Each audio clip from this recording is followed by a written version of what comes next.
We're in the Herbert Lehman Center at Columbia University, talking with Linda Gordon, professor of history at New York University. And today we're talking to her about feminism, and especially about the second wave of feminism that emerged in the 60s and 70s. Tell us first, how did this second wave happen?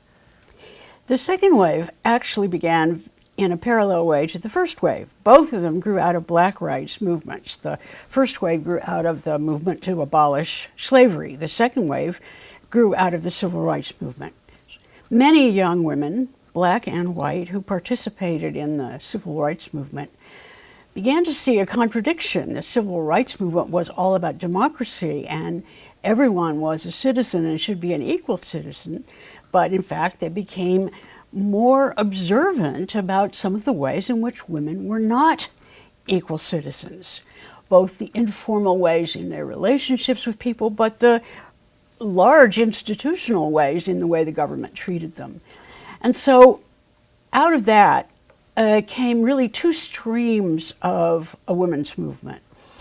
One of them, which eventually developed into the organization NOW, the National Organization for Women, developed out of a set of state committees on the status of women. And many of those state committees were actually formally part of state government, as women were just becoming more aware of these inequalities. The early period of those committees and of NOW included a lot of women in labor unions who had been really over time continuing to agitate for equal wages, equal seniority rights, etc.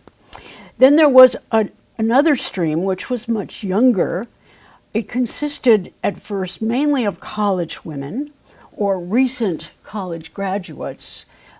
It was dominantly middle class, it was dominantly white, but it was deeply influenced by the black movement. And I think for all of those people, the influence of the black movement was not only about the rhetoric of democracy, but was also a matter of confidence, because they had seen how a powerful social movement could really make change. And it was kind of inspirational. And people, I think, gained aspirations as well as confidence from that movement. So if I were going to elaborate on that statement a little bit, I'd want to say that the first part of the movement actually grew perhaps out of the discontent of women in general with their position in the labor force. That is that the National Organization for Women, which we usually call NOW, that organization really was focused on questions of how to create equity, if not yet equality, in the labor force by modifying, the conditions under which women worked, by getting rid of protective labor legislation and so on. And one might want to think about that as a really important entryway into what we sometimes call liberal feminism. Yes, although I'm not sure that liberal is quite the right term. It's a very complicated term, but they were very much focused on what you might call public sphere, women outside their homes, women at work, and what could be done both through negotiations with employers, but also through legislation to guarantee a kind of equity for women. And they were, generally speaking, a little bit older, sometimes a generation older, sometimes just a little older. The younger stream consisted of women, many of whom had really never been in the labor force, had not really encountered yet that kind of discrimination. And they were taking up, really for the first time in a very long time, what we might call private sphere issues that had to do with birth control, abortion, equality within marriage, sharing in childcare, as well as the very touchy then issue of violence against women, both sexual violence and what we call domestic violence.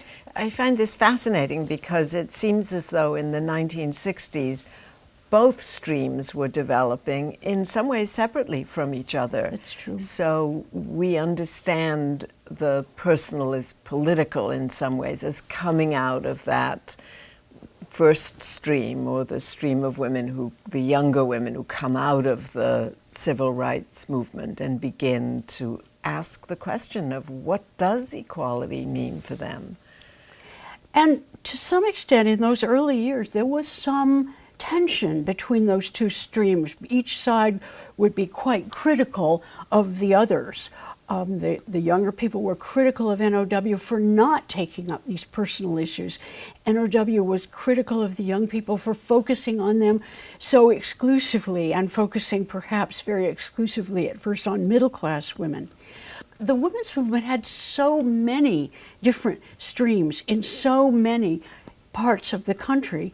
I think in many cases, like a lot of social movements, people responded very much to their very local, personal situation. And so it looked very different in Nebraska, from California, from New York.